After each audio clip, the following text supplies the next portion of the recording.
Assalamualaikum warahmatullahi wabarakatuh. Halo, selamat pagi Sobat Simfoni. Gimana kabar kalian hari ini? Baik-baik aja kan? Oh iya, kembali lagi dengan aku Zahira Intan Azara di Esama Podcast. Di Esama Podcast hari ini kita akan mengulik, membahas dan mengobrol tentang tantangan generasi Z di era milenial sebagai implementasi hashtag aku. Oke, teman-teman pasti udah tahu sih tentang hashtag aku, tapi kita harus belajar lagi ya. Nah, di sini aku nggak sendiri loh. Aku ditemenin oleh ibu guru yang cantik dari majalah Ban ini. Ada Bu Arni dan Bu Novi. Halo Bu, selamat pagi. Pagi. Oke, hari ini kita akan bincang-bincang bareng dan ngobrol-ngobrol bareng mengenai hashtag aku. Sudah siap Bu? Siap. Selalu siap ya. Oke, aku mau mulai untuk bertanya dengan Bu Arni terlebih dahulu. Oke Bu, sebenarnya pasti teman-teman ada yang belum tahu ya tentang hashtag aku. Hashtag aku itu apa sih Bu? Dan seberapa penting sih hashtag aku di kehidupan kita, apalagi sebagai generasi Z gitu. Hashtag aku itu pada prinsipnya adalah pembentukan karakter. Jadi unsur utamanya itu di karakter yang terdiri dari 8, yaitu gotong royong, guyub rukun, gerapiak semana, lembah mana, ewo pekewo, pengertian, andap asor, dan tepo seliro. Jadi banyak macamnya, tapi pada intinya ini adalah di karakter. Jadi membentuk karakter peserta didik, murid, dan lain sebagainya. Oke, kalau kita bicara mengenai karakter nih Bu, karakter orang kan beda-beda dan pasti sebagai guru kita kan pasti guru menemui banyaknya karakter, ada yang karakternya baik ataupun yang menyimpang. Gimana sih Bu untuk tetap ngembangin karakter siswa tapi di era Gen Z ini bagaimana Bu? Yang pertama mungkin di membudayakan ya. Jadi membudayakan. Jadi karakter itu tidak bisa di instan. Kalau ilmu pengetahuan kita bisa cari di Google, banyak. Google lebih pinter daripada kita semua. Kita cari apapun Google langsung keluar semua.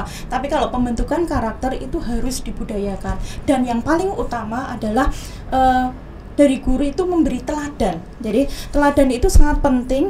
Oh, kalau bu gurunya ini baik, insya Allah anak-anak yang mengikuti sesuatu yang baik. Jadi anak-anak ini atau peserta didik itu biasanya takutnya sama bu gurunya biasanya. Tapi sebenarnya juga kalau generasi milenial, generasi Z ini enggak. Tapi pada prinsipnya mereka akan lebih ini dengan gurunya. Jadi gurunya bisa menjadi teladan buat peserta didik gitu. Oke, kalau kita bicara mengenai karakter dan hashtag aku, ini kaitannya dengan Sekolah Adi Pangastuti nih Bu. Aku mau nanya kepada Bu Novi, Sekolah Adi Pangastuti itu gimana sih Bu? Dan kenapa kok ada Sekolah Adi Pangastuti? Sekolah Adi Pangastuti itu kan dari sekolah yang mengimplementasikan tentang hastalaku tadi, yang 3G lepat itu ya, gotong royong, kemudian ada guyub rukun, kemudian gerapiak semana, lembah mana, ewo pekewo, terus kemudian pangerten, andap asor, kemudian juga dengan tepos lironya. Harusnya kan itu bisa menjadikan sekolah itu kembali lagi sebagai basicnya. Kalau ada seperti itu kan berarti untuk tantangan generasi Z saat ini tidak terjadinya intoleransi, kemudian adanya perundungan. Karena kalau anak-anak yang sudah mengerti tentang ewuh pekewuh, kemudian tepos liro, gerapiak semana, otomatis mereka akan menghilang. Tidak ada superior dan superior itu kan berarti mereka merasa saya mampu gitu loh, kalau nggak ada pengertiannya seperti itu. Oke, kalau kita ngomongin adanya kasus-kasus nih bukan banyak banget, marak banget di sekolah-sekolah, adanya kasus yang perundungan, ada yang senioritas. Nah, kita pasti mengaitkannya dengan hashtag aku. Bagaimana cara kita untuk tetap mengutamakan hashtag aku di tengah adanya kasus-kasus itu Bu, padahal kan itu sangat rawan sekali. Ya, kalau sekarang kan kalau dilihat ya generasi Z itu kan istilahnya nggak tahu ya. Banyak yang kehilangan karakternya tentang ewuh pekewuh, tepos liro, gerapiak semana, gotong royongnya. Ya mungkin masih ada, cuman ada beberapa yang itu sudah kehilangan ruhnya. Karena generasi Z itu untuk bahasa Jawa aja mereka sudah nggak tahu, apalagi untuk apa itu yang namanya grafik semana. Ya Bu, artinya anak sekarang itu kan susah untuk mengomongkan tepos liro itu apa sih. Taunya kan iya tidak terlalu familiar untuk mereka mengatakan. Nah, tantangan-tantangan seperti itulah yang harus kita sebagai guru, ya bukan sebagai guru tapi sebagai warga sekolah harusnya bisa mengedepankan semua itu, dalam artian kita memberikan contoh lah.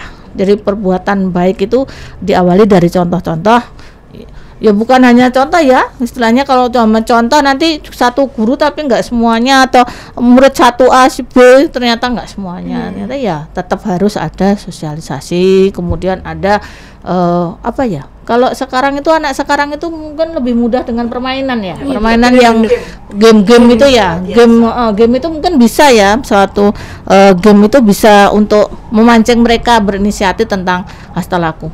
Kalau menurut Zahira apa gamenya? Gamenya apa ya Bu, kayak kita lebih ke diskusi ya Bu, kayak kita lebih ke, kalau saya sih senangnya diskusi Bu, gak tahu kayak teman-teman saya tuh lebih suka kayak game untuk lebih ke apa ya, ice breaking gitu Bu, ice breaking kan Bu, kayak teman-teman tuh pasti kalau lagi jenuh-jenuhnya terus biar tetap enggak bosan itu banyak ice breaking ya Bu. Apalagi sekarang kok ice breakingnya lebih banyak ya, berkembang lebih banyak ya, yang dalam artian istilahnya mungkin di salah satunya kita ngambil satu tema hastalaku tentang apa gitu kan, jadinya ice breakingnya. Kalau sekarang kata kodenya, kata passwordnya misalkan apa yang paling saat ini yang menjadikan isunya anak sekarang itu kan perundungan. Iya, perundungan, bullying ya Bu. Ya.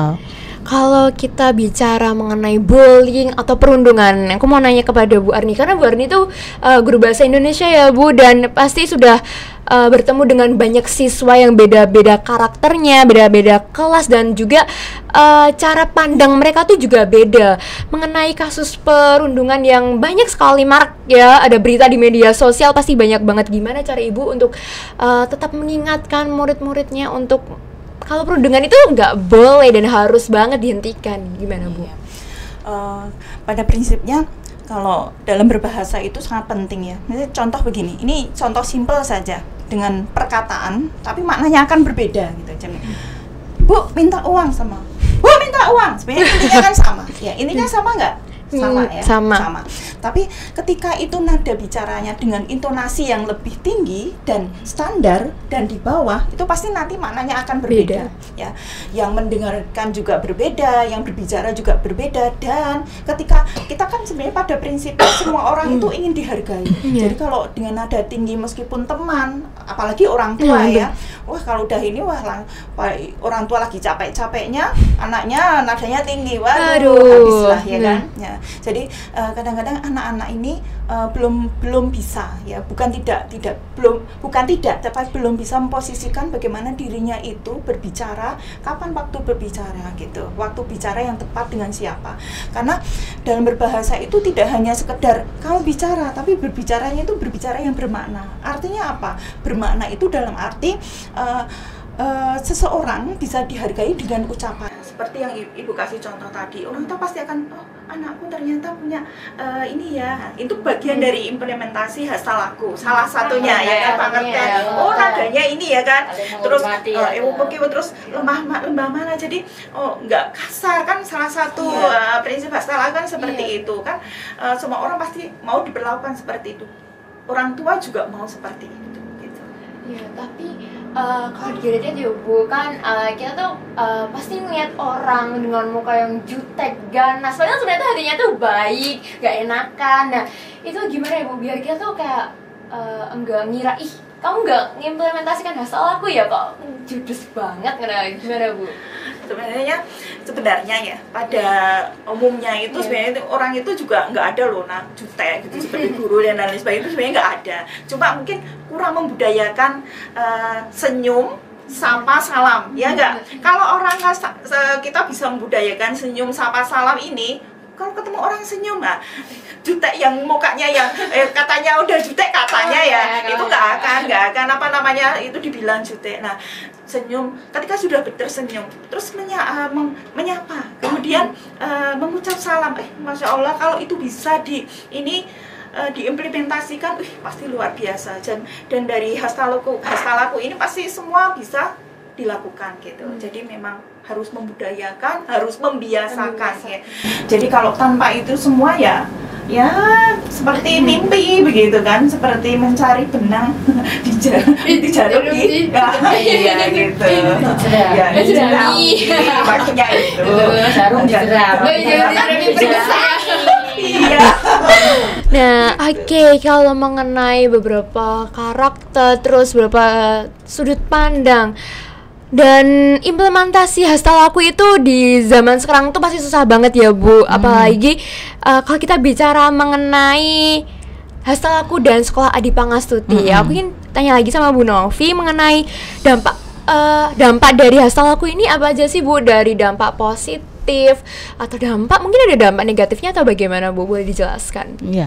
Kalau dampak positif pasti ya, ketika anak sudah berkarakter dengan segala yang dalam falsafah Jawa itu yang sudah berjalan sebetulnya dari saya kecil mungkin ya Bu Arni ya, kita orang Jawa diajari dadi wong ki sing iki lho, sing enggak. Tapi anak sekarang nggak tahu itu apa falsafah Jawa itu nggak ada. Tapi kalau itu dampak positifnya banyak, tidak akan terjadinya intoleransi karena saling menghargai, ada dampak positifnya.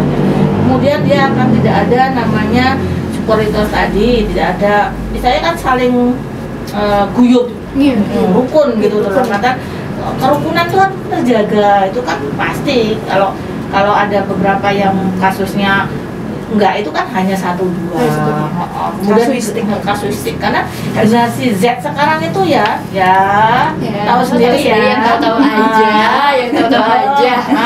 dan anak sekarang itu secara mentalitas agak-agak perlu ekstra ya, dia harus disugesti kan banget, dan harusnya itu sebagai motivasi internal, bukan sebagai motivasi eksternal. Kalau motivasi internal itu kan pasti akan membawa dampak bagi dirinya, tapi kalau eksternal kan butuh pengakuan orang lain.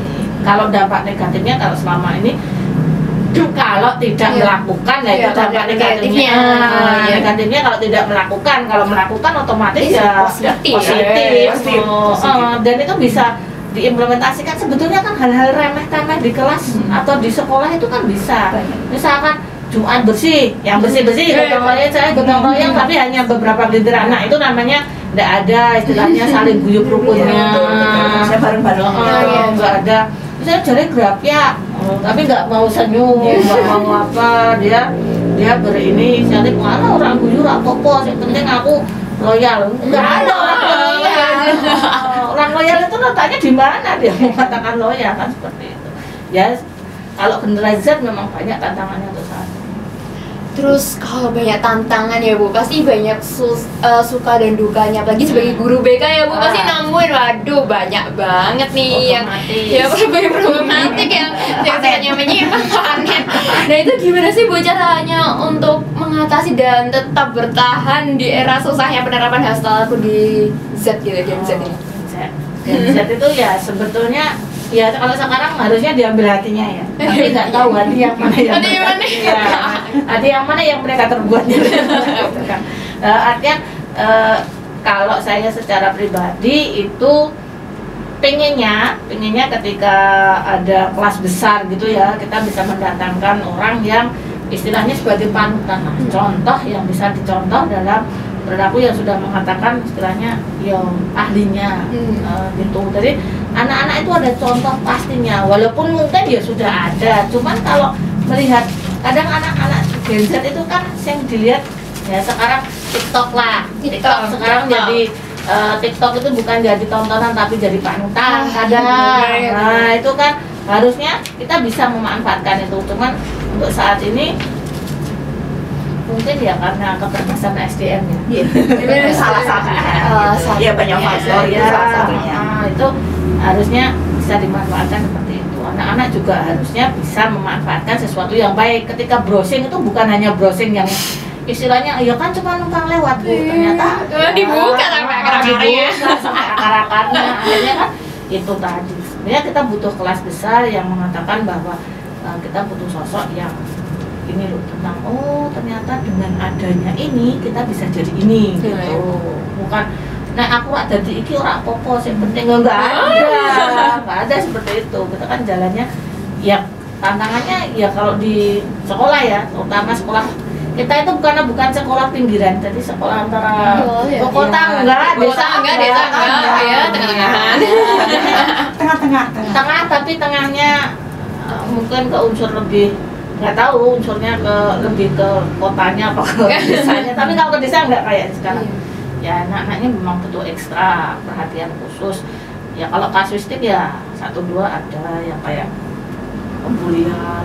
Sebetulnya pembulian bukan secara pembulian bukan verbal. Kemarin ada juga kasuistik yang di cyber ya, di sosial, bukan sosial media, istilahnya perundungannya verbal, tapi lewatnya chat, media sosial, lewatnya sosmed, WhatsApp gitu, WhatsApp grup, di WhatsApp grup ya ngomong yang nggak harusnya diomongkan. Sebenarnya sepele, cuma cara penerimaannya beda. Ya itu tadi nggak ada rasanya. Penerapan hasta, makanya penting hasta laku itu. Jadi hal-hal yang seperti itu nggak terjadi gitu. Baik, lalu Bu Arni kan pasti juga jadi wali kelas ya Bu, setiap hari menerima chat-chat dari murid-murid, apalagi udah tahu perkembangan Gen Z yang seperti ini, pasti tata krama di sosial media pasti ada menurunnya juga ya Bu. Lalu bagaimana tanggapan Ibu melihat anak muda atau siswa-siswi yang Gen Z ini sudah lupa dengan tata krama, apalagi ngomong langsung ataupun di sosial media, bagaimana Bu?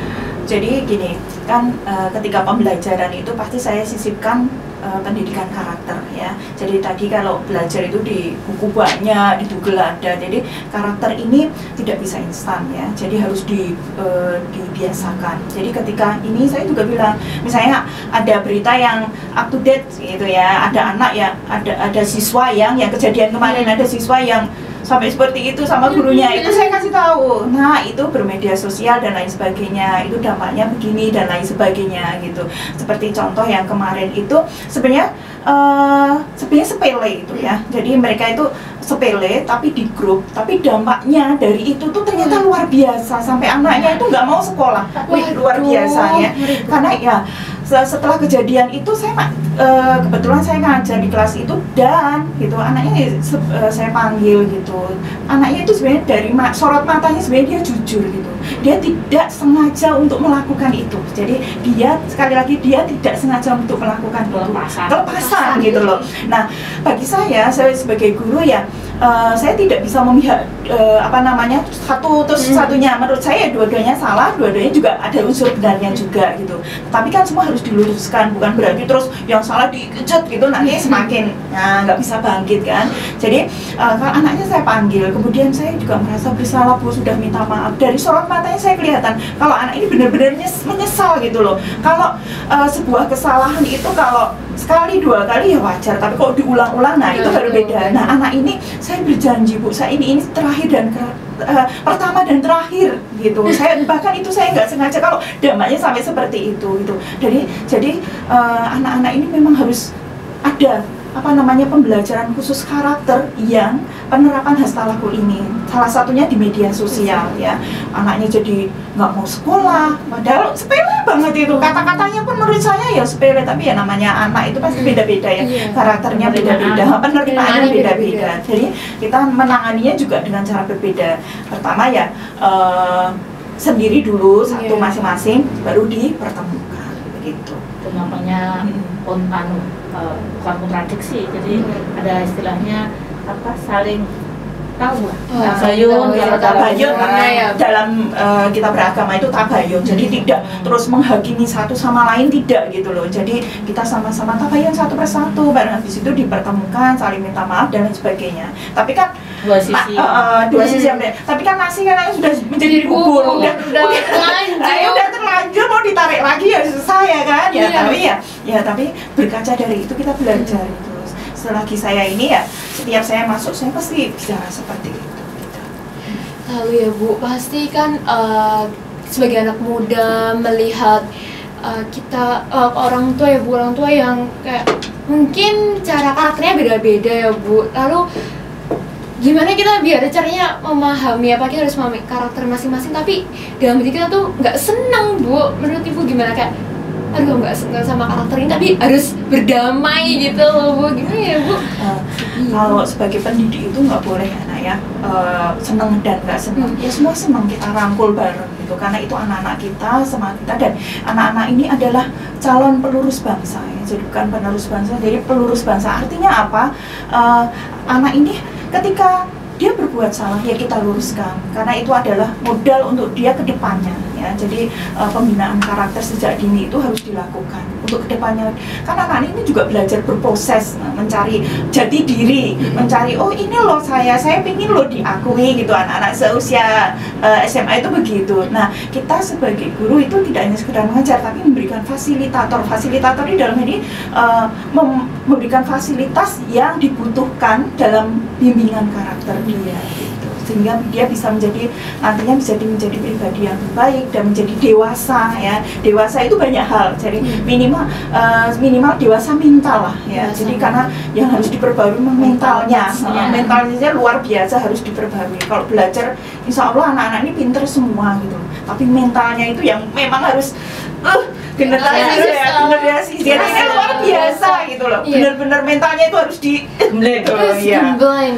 Tapi ya Bu, kalau masalah tentang gembleng manggung itu pasti ada yang di kita sete gitu ya, di kita dikit tuh kayak udah kayak nggak mau lagi ya gitu, kayak gitu Bu. Kalau ditegur pasti mereka kayak aduh aku salah meneh gitu ya. Nah itu gimana sih Bu tentang karakter yang mereka yang kalau digembleng itu gampang ngeyel, tapi kalau nggak digembleng nggak bisa untuk bertumbuh, gimana Bu? Generasi strawberry. Strawberry banget. Strawberry itu kan petana tapi melenyek. Maka sini dimasukkan nanti tapi melenyek. Nah itu kan generasi Z itu kan dari generasi strawberry itu. Jadi dia nggak bisa penerimaan dirinya. Kadang ada memang pola asuh termasuk ya pola asuh orang tua, kemudian lingkungan. Nah itu yang harus diubah, itu adalah generasi strawberry tadi. Jadi bukan coklat, strawberry anak lo Bu dikasih coklat. Sebuah prestasi tercipta bukan karena faktor kebetulan, tapi diraih dengan usaha dan pengorbanan besar yang sepadan. Karakter itu harus dibiasakan, hastalaku harus dibudayakan. Sekolah Adi Pangasuti implementasi dari hastalaku. Oke. Lanjut ke Bu Novi, statement akhirnya. Statement akhir cukup satu saja, jadilah generasi Z yang tangguh, bukan sebagai generasi strawberry. Oke, generasi strawberry. Baik teman-teman, udah di penghujung acara ini. Jadi kesimpulan kita ngobrol-ngobrol dan bincang-bincang kali ini adalah kita sebagai generasi Z jangan jadi generasi strawberry ya, harus tangguh, tetap mengimplementasikan hastalaku. Oke, diingat-ingat ya. Oke, terima kasih teman-teman udah nonton. Apalagi di era-era sekarang kita harus banget untuk tetap berkembang tapi tetap mengingat hastalaku. Aku Zahira Intan Azhara undur diri. Terima kasih. Wassalamualaikum warahmatullahi wabarakatuh. Sampai jumpa.